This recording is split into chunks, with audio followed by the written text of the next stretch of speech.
Hello everybody, the Lawn Gnome is here, and let the 1990s band summer comeback begin.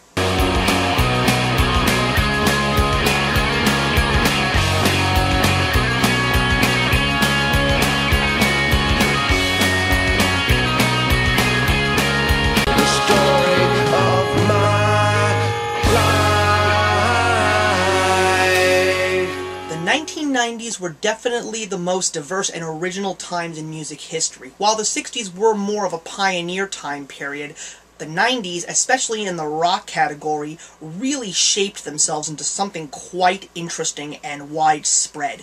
You had stuff from alternative to grunge to post-grunge alternative, and in the area of punk music you had, thanks to Green Day, power pop and emo. So, the power pop area in the late 1990s, I want to talk about two specific bands. The first one, I'm really wondering if you remember who this band is. SR-71 was, I guess you could call them what it sounded like, a Blink-182 ripoff, but when you heard the rest of their first album, which was called Now You See Inside, you heard a very, very interesting sound. And SR-71 is a great band. Their first two albums were fantastic, and then they just disappeared. The album that you just saw, which is called Here We Go Again, was originally a Japanese release because America just wouldn't allow them to let it come out in the States. So in 2010, it finally got into the States. Again, no one tells me it, and I finally got a chance to listen to it as a whole. There are some good songs, like the original version of 1985, which was later bought by Bowling for Soup and became a pop classic, and you also had songs like Axl Rose, Blue Light Special, etc., but unfortunately, I really didn't care for this album too much. It just didn't have that complete SR-71 package that I really liked in Now You See Inside and Tomorrow. But SR-71 is still very much alive. They're ready to put out a fourth studio album, which should be coming out by the end of this year, beginning of next. So I'm just going to keep my hopes alive and hope that SR-71 does come back in a big way.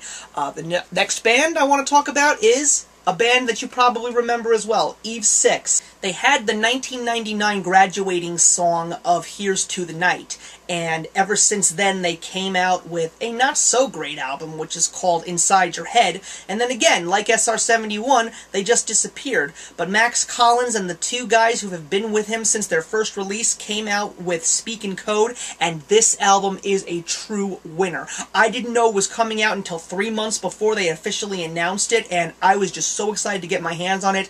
The songs are great from beginning to end. Victoria, BFGF, Lion's Den, Blood Brothers, Moon, Downtown. Oh, there's just so many great songs. Lost and Found, I can go on and on. But all I can say is if you remember Eve 6, definitely get it. It's a great album. If you've never heard Eve 6 before, it's a great album to start with besides Horoscope. So that's it, guys. Two good albums. One not so great, but definitely has potential. Comment, like, and subscribe. And the question that I want to leave with you today is, what are your thoughts on One Direction?